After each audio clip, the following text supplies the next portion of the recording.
भी गुंडागर्दी करने से पहले 100 बार सोचता है कि नहीं, यूपी में महाराज जी की सरकार है और अगर हम गुंडागर्दी करेंगे तो उसका बदला हमसे ले लिया जाएगा। कहाँ शीला दीक्षित, देखिए आज वो जो उनके साथ गठबंधन कर रहे हैं, शीला दीक्षित जहाँ कहीं भी हैं, उनकी आत्माएं रो रही होंगी। आप सोचो ना इस चीज़ को कि केजरीवाल ने जब शीला दीक्षित मुख्यमंत्री थी तो क्या कहा था कि दिल्ली की 40% जनता झुग्गी झोंपड़ियों में रह रही है और एक मुख्यमंत्री इतने अच्छे आलीशान 10 एसी वाले घर में रह रहा है, ऐसा कैसे हो सकता है। आज अरविंद केजरीवाल को ये घर बनाते हुए शर्म नहीं आई कि अरविंद केजरीवाल कसम खाते थे कि हम दोबारा कांग्रेस के साथ कभी गठबंधन नहीं करेंगे। आज ये क्या हुआ, सारे चोर मिल गए। क्यों? क्योंकि लड़ाई हो रही है एक देशभक्त की और एक चोर की। मनोहर लाल खट्टर ने सीधे योगी जी को फ़ोन किया और योगी मॉडल को वहाँ लागू कर दिया, जिससे क्या है कि देखिए इस तरीके से ही लड़ा जा सकता है इन आतंकवादियों से या इन ऐसी सोच जो रखते हैं, जो जनता को प्रताड़ित करते हैं। जिस तरीके से हमला कर दिया गया, क्या वो भगवान की पूजा करने नहीं जा सकते थे? अब उसको बाद में बताया गया कि मोनू मानेसर के पीछे ये सब हो रहा है। ऐसा नहीं है। मोनू मानेसर क्या कर रहा था? मोनू मानेसर गोरक्षाही तो कर रहा था। क्या गलत कर रहा था उसमें? वो तरीके से उत्तर प्रदेश में आज देखिए कोई भी गुंडागर्दी करने से पहले, कोई भी आगजनी करने से पहले वो 10 बार सोचेगा और ऐसी हरकतें होती ही नहीं है। ये नाम ही गलत रखा गया। ये एक सोची समझी साजिश है।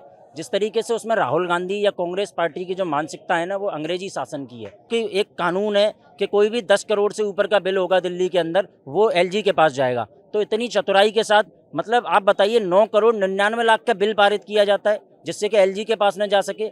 ऐसे 9-9 करोड़ के कई बिल बना दिए जाते हैं और वो अपना शीश महल तैयार कर लेते हैं। क्या इससे इनकी मानसिकता नहीं पता चलती है कि ये जनता के पैसे को किस तरीके से अपने लिए यूज कर रहे हैं? कहाँ के रहने वाले हैं? आगरा से। आगरा के रहने वाले। कैसी चल रही है बाबा की सरकार यूपी में? बहुत अच्छी चल रही है बाबा की सरकार। और मुझे लगता है कि जिस तरीके से जो गुंडागर्दी ख़त्म की गई है उत्तर प्रदेश से, मुझे लगता है ऐसा कोई शासन आज तक उत्तर प्रदेश में चला ही नहीं।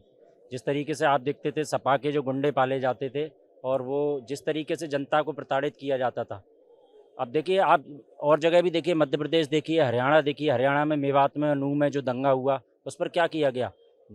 मनोहर लाल खट्टर ने सीधे योगी जी को फ़ोन किया और योगी मॉडल को वहाँ लागू कर दिया, जिससे क्या है कि देखिए इस तरीके से ही लड़ा जा सकता है इन आतंकवादियों से या इन ऐसी सोच जो रखते हैं, जो जनता को प्रताड़ित करते हैं। जिस तरीके से हमला कर दिया गया, क्या वो भगवान की पूजा करने नहीं जा सकते थे? अब उसको बाद में बताया गया कि मोनू मानेसर के पीछे ये सब हो रहा है। ऐसा नहीं है। मोनू मानेसर क्या कर रहा था? मोनू मानेसर गोरक्षाही तो कर रहा था। क्या गलत कर रहा था उसमें वो?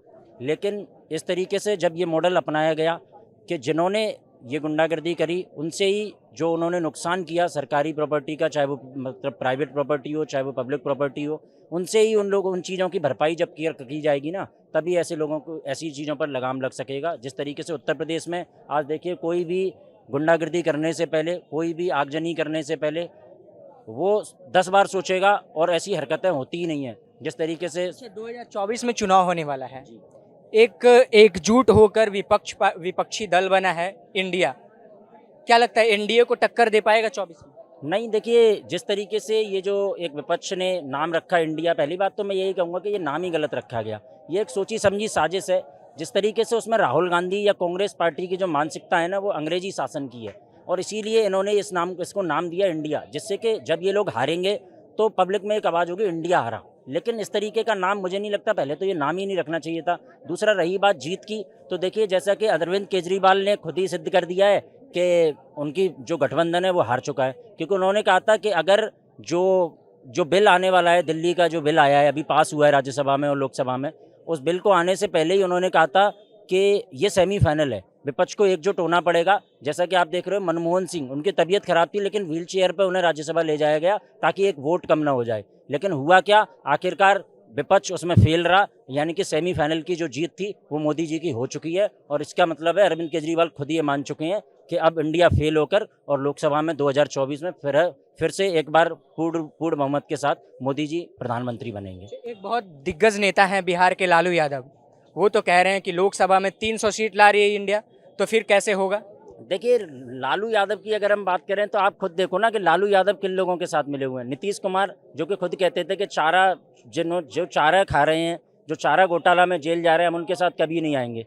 ऐसे हर किसी को देखिए। संजय सिंह अपने आप में कसम खाते थे कि हम कांग्रेस के साथ कभी नहीं जाएंगे। अरविंद केजरीवाल कसम खाते थे कि हम दोबारा कांग्रेस के साथ कभी गठबंधन नहीं करेंगे। आज ये क्या हुआ? सारे चोर मिल गए। क्यों? क्योंकि लड़ाई हो रही है एक देशभक्त की और एक चोर की।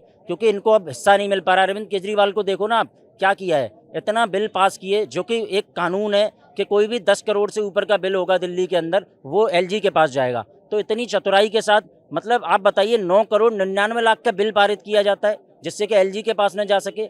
ऐसे 9-9 करोड़ के कई बिल बना दिए जाते हैं और वो अपना शीश महल तैयार कर लेते हैं। क्या इससे इनकी मानसिकता नहीं पता चलती है कि ये जनता के पैसे को किस तरीके से अपने लिए यूज कर रहे हैं? कहाँ शीला दीक्षित, देखिए आज वो जो उनके साथ गठबंधन कर रहे हैं, शीला दीक्षित जहाँ कहीं भी हैं उनकी आत्माएं रो रही होंगी। आप सोचो ना इस चीज़ को कि केजरीवाल ने जब शीला दीक्षित मुख्यमंत्री थी तो क्या कहा था कि दिल्ली की 40% जनता झुग्गी झोंपड़ियों में रह रही है और एक मुख्यमंत्री इतने अच्छे आलीशान 10 एसी वाले घर में रह रहा है, ऐसा कैसे हो सकता है? आज अरविंद केजरीवाल को ये घर बनाते हुए शर्म नहीं आई कि जिस तरीके से उन्होंने जनता के पैसे को बर्बाद कर रहे हैं?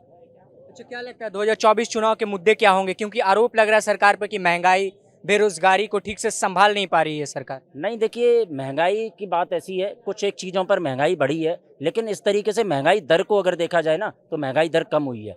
जो महंगाई दर कोविड के टाइम पे 8 के लगभग पहुंच गई थी, आज वो 4.3 है।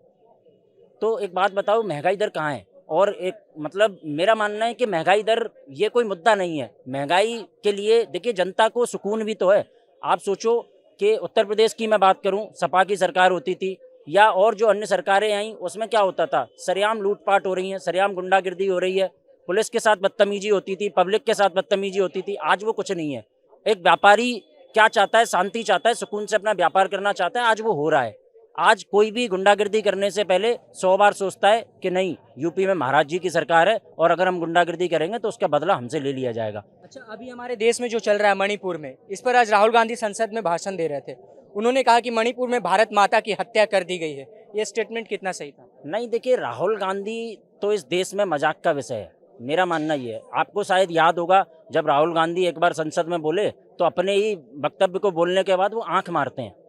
और आज भी आप आज की जो बात कर रहे हो, आज भी देखा राहुल गांधी एक मतलब स्मृति ईरानी ने कंप्लेन किया है बिरला जी से कि फ्लाइंग किस देने की बात। फ्लाइंग किस दे रहे हैं संसद के अंदर? बताइए ये क्या है? ये अंग्रेजी मानसिकता ही तो है उन लोगों की, जो वो ब्रिटेन में और स्पेन में जाते हैं अपनी छुट्टियां बिताने के लिए, भाग जाते हैं और जो एजेंडा वो यहाँ हमारी संस्कृति को बेकार करने के लिए लागू करना चाह रहे हैं, ऐसा नहीं होने देंगे।